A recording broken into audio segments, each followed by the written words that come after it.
जय श्री कृष्णा। मैं मीनू MS दिव्य दिशा में आपका बहुत ज़्यादा स्वागत करती हूँ एक नए वीडियो के साथ में। ये मैं आपको थोड़ा सा देर हो गई उसके लिए सॉरी। और मैं जो है आपको पहले डालना चाह रही थी लेकिन ये किसी वजह से लेट हो गया ये महात्मा, तो मुझे मैं सॉरी कह रही हूँ। और ये मैं वीडियो जो भी आपको बता रही हूँ, ये ज्येष्ठ मास की शुक्ल पक्ष में एकादशी आती है। इसका नाम है निर्जला, जो कि सारी एकादशियों का जितनी भी एकादशियाँ होती हैं उसका जो है इस एकादशी के व्रत रहने से सारी एकादशियों का फल प्राप्त होता है। और ये जो श्रवण मैं आपको करवा रही यानी सुना रही हूँ ये महात्मा, इसको अगर आप सुनेंगे तो कई गौदान का फल प्राप्त होता है और बहुत कई पापों से मुक्त हो जाते हैं। तो अगर आप इस वीडियो को आप पूरा सुनेंगे तभी आपको पुण्य की प्राप्ति होगी, क्योंकि अगर आप आधा अधूरा महात्मा सुनेंगे तो कोई भी कथा हो या कहीं भी आप कोई श्रवण कर रहे हो, कोई शास्त्र कुछ भी, तो बीच में नहीं छोड़ना चाहिए। बहुत छोटा सा अध्याय है और महात्मा है। तो आप ये मैं निर्जला एकादशी का महात्मा सुनाऊंगी और आप ज़रूर इसको शेयर करना, क्योंकि जो भी सुनेगा उसका पुण्य भी आपको प्राप्त होगा।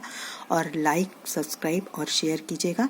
और कौन सी वीडियो आपको ज़्यादा पसंद है ज़रूर ज़रूर ज़रूर कमेंट बॉक्स में आप लिखना, क्योंकि जो है ये जितनी भी एकादशी होती हैं हमारी 15 दिन में एक आती है, महीने में 2 आती हैं।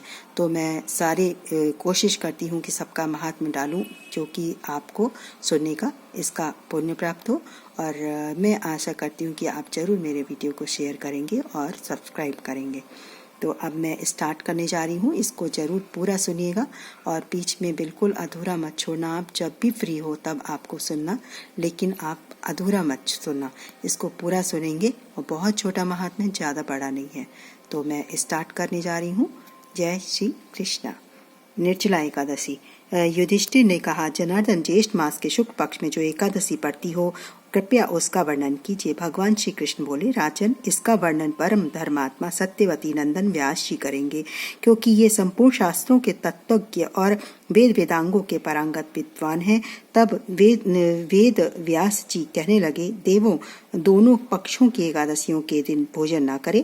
द्वादशी के दिन स्नान आदि से पवित्र हो फूलों से भगवान केशव की पूजा करें। फिर नित्य कर्म समाप्त होने के पश्चात पहले ब्राह्मणों को भोजन देकर अंत में स्वयं भोजन करे। राजन, जनना शौच और मरना शौच में भी एकादशी को भोजन नहीं करना चाहिए।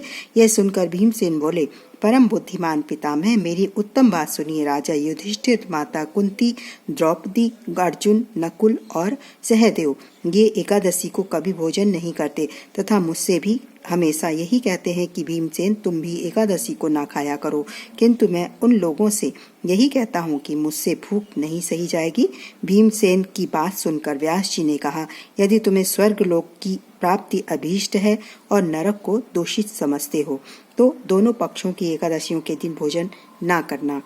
भीमसेन बोले, महाबुद्धिमान पितामह, मैं आपके सामने सच्ची बात कहता हूँ।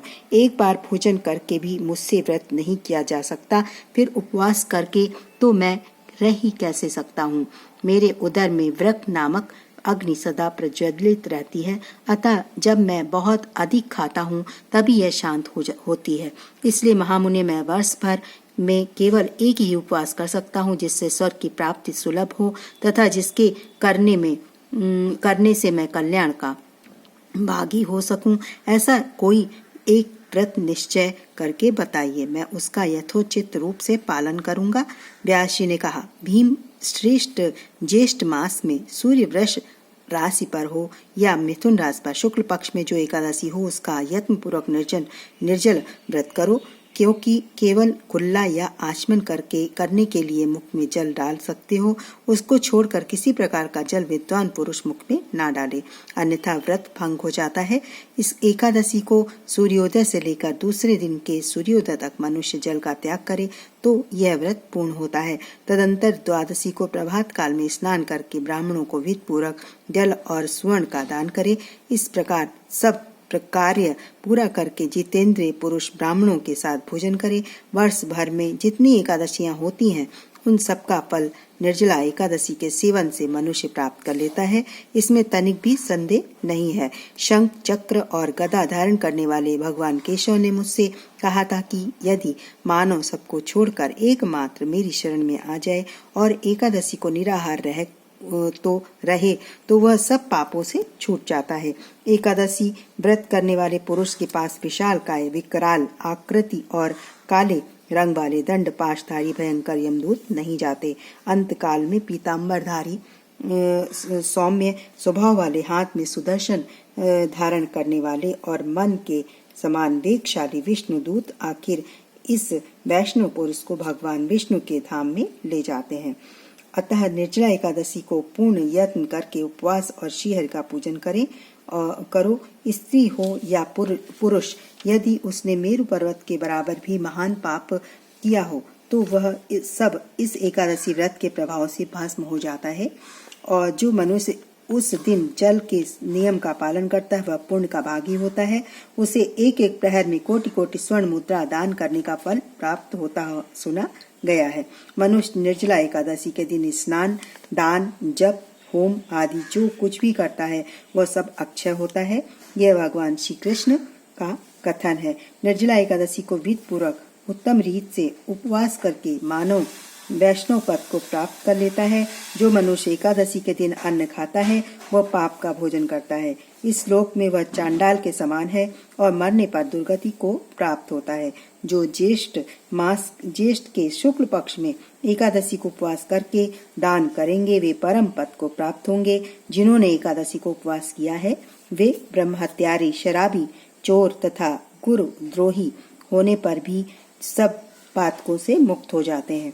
कुंती नंदन, निर्जला एकादशी के दिन श्रद्धालु स्त्री पुरुषों के लिए जो विशेष दान और कर्तव्य विहित है उसे सुनो। उस दिन जल के शयन करने वाले भगवान विष्णु का पूजन और जलमयी धेनु का दान करना चाहिए अथवा प्रत्यक्ष धेनु या घृतमयी धेनु का दान उचित है। पर्याप्त दक्षिणा और भांति भांति के मिष्ठानों द्वारा यत्न पूर्वक ब्राह्मणों को संतुष्ट करना चाहिए। ऐसा करने से ब्राह्मण अवश्य संतुष्ट होते हैं और उनके संतुष्ट होने पर श्रीहरि मोक्ष प्रदान करते हैं। जिन्होंने शम, तम और दान में प्रवृत्त हो श्रीहरि की पूजा और रात में जागरण करते हुए इस निर्जला एकादशी का व्रत किया है उन्होंने अपने साथ ही बीती हुई 100 पीढ़ियों को और आने वाली 100 पीढ़ियों को भगवान वासुदेव के परम धाम में पहुंचा दिया है। निर्जला एकादशी के दिन अन्न, वस्त्र, गौ, जल, शैया, सुंदर आसन, कमंडल तथा छाता दान करने चाहिए। जो श्रेष्ठ तथा सुपात्र ब्राह्मण को जूता दान करता है वह सोने के विमान पर बैठकर स्वर्गलोक में जाता है, प्रतिष्ठित होता है। जो इस एकादशी की महिमा को भक्त पूर्वक सुनता अथवा उसका वर्णन करता है वह स्वर्गलोक में जाता है। चतुर्दशी युक्त अमावस्या को सूर्य ग्रहण के समय श्राद्ध करके मनुष्य जिस फल को प्राप्त करता है वही फल इसके श्रवण से भी प्राप्त होता है। पहले दंत धावन करके यह नियम लेना चाहिए कि मैं भगवान केशव की प्रसन्नता के लिए एकादशी को निराहार रहकर आचमन के सिवा दूसरे जल का भी त्याग करूंगा। द्वादशी को देवेश्वर भगवान विष्णु का पूजन करना चाहिए। गंध, धूप, पुष्प और सुंदर वस्त्र से विधि पूर्वक पूजन करके जल के घड़े का दान का संकल्प करते हुए निम्नांकित मंत्र का उच्चारण करें। संस्कृत में है, देव देव ऋषिकेश संसारण व तारक उद कुंभ प्रदानी निर्णय माम परमाम गतिम। इसका अर्थ है, संसार सागर से तारने वाले हे देव देव ऋषिकेश, इस जल के घड़े का दान करने से आप मुझे परम गति की प्राप्ति कराइए। भीमसेन, ज्येष्ठ मास में शुक्ल पक्ष की जो शुभ एकादशी होती है उसका निर्जल व्रत करना चाहिए। उस दिन श्रेष्ठ ब्राह्मणों को शक्कर के साथ जल के घड़े का दान करने चाहिए। ऐसा करने से मनुष्य भगवान विष्णु के समीप पहुंचकर आनंद का अनुभव करता है। तत्पश्चात द्वादशी को ब्राह्मण भोजन कराने के बाद स्वयं भोजन करे। जो इस प्रकार पूर्ण रूप से पाप नाशनी एकादशी का व्रत करता है वह सब पापों से मुक्त हो अनामय पद को प्राप्त होता है। यह सुनकर श्री भीमसेन ने भी इस शुभ एकादशी का व्रत आरंभ कर दिया। तब से यह लोक में पांडव द्वादशी के नाम से विख्यात हुई।